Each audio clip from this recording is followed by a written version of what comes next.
Assalamualaikum warahmatullahi wabarakatuh. Di sini kami akan menjelaskan dari prinsip dasar fisiologi kerja dalam produktivitas dengan dosen pengampu APT Surya Amal, M. Matkul Biologi. Di sini anggota kelompoknya ada Vildan Putra Firmansyah dengan NIM 1156 dari kelas TI 24B dan Ferdi Wardana 1155 dari TI 24I. Dan ini ada poin kontennya, yaitu yang pertama ada definisi fisiologi kerja, yang kedua ada prinsip dasar fisiologi kerja, yang ketiga hubungan dengan produktivitas, yang keempat ada data dan studi kasus, yang kelima implementasi praktis. Oke, yang pertama di sini ada definisi fisiologi kerja, yaitu cabang ilmu fisiologi yang mempelajari bagaimana tubuh manusia berfungsi selama melakukan aktivitas kerja, termasuk bagaimana tubuh bereaksi terhadap berbagai perubahan fisik, mental, dan lingkungan. Tujuan dari fisiologi kerja adalah untuk memahami dan mengoptimalkan interaksi antar manusia, pekerjaan, dan lingkungan kerja agar dapat meningkatkan efisiensi, produktivitas, serta menjaga kesehatan dan kesejahteraan pekerja. Lalu komponen utama dalam fisiologi kerja yaitu yang pertama ada kapasitas kerja. Kapasitas kerja yaitu kemampuan tubuh untuk melakukan pekerjaan dalam jangka waktu tertentu tanpa menimbulkan kelelahan berlebih. Yang kedua, ada beban kerja. Beban kerja yaitu beban fisik dan mental yang harus dihadapi pekerja, yang harus dihadapi pekerja. Yang ketiga, ada adaptasi tubuh, yaitu proses tubuh menyesuaikan diri terhadap beban kerja yang diberikan. Yang keempat, ada keseimbangan energi, yaitu pemanfaatan energi yang efisien untuk menjaga performa kerja. Slide selanjutnya, prinsip dasar fisiologi kerja. Di sini ada konsep utama, kapasitas kerja, beban kerja, dan ergonomi. Faktor pendukungnya yaitu ada postur kerja yang optimal karena meminimalkan tekanan pada tubuh untuk mengurangi resiko cedera. Pembagian waktu kerja dan istirahat, memberikan waktu istirahat yang cukup untuk memulihkan energi. Desain alat kerja yang ergonomis, desain alat kerja yang ergonomis agar sesuai dengan kebutuhan dan kemampuan tubuh manusia. Hubungan dengan produktivitas, efisiensi, produktivitas meningkat ketika pekerja menggunakan energi secara optimal untuk mencapai hasil maksimal tanpa pemborosan. Yang kedua ada pencegahan cederanya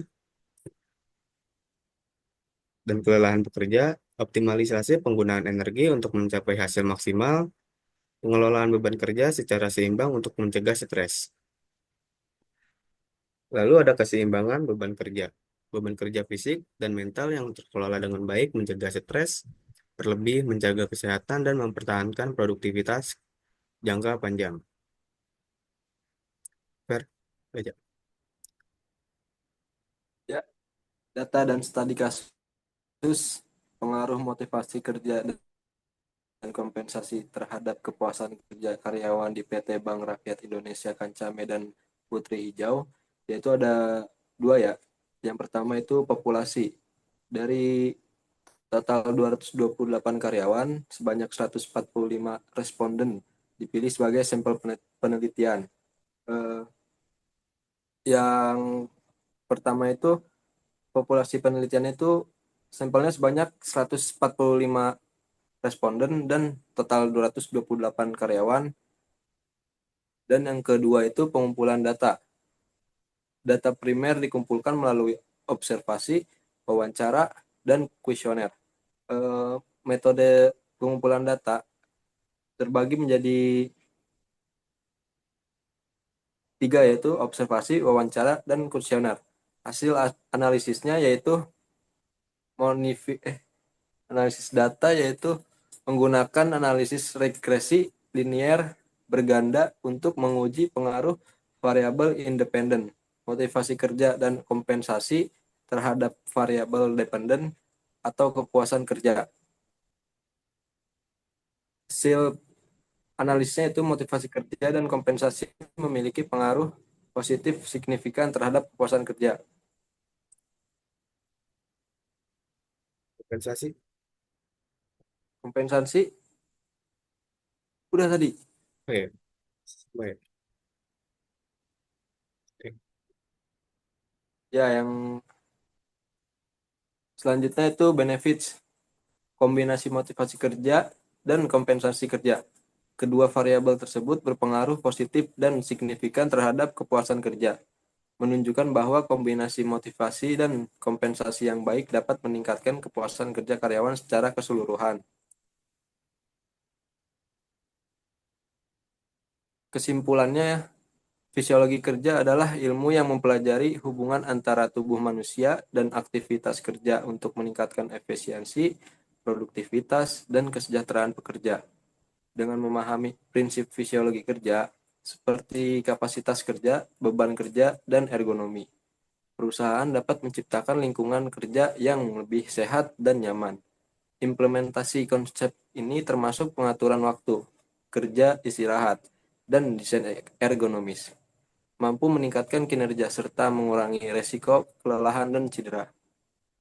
Fisiologi kerja membantu menciptakan lingkungan kerja yang mendukung dan produktivitas pekerja. Implementasi konsep ini seperti ergonomi dan pengaturan beban kerja berperan penting dalam meningkatkan kinerja karyawan dan mengurangi resiko cedera. Ini ada daftar pustakanya. Oke, cukup sekian Cukup presentasi dari sekian. kami. Kurang Ya, lebihnya mohon maaf. Wassalamualaikum warahmatullahi wabarakatuh. wabarakatuh.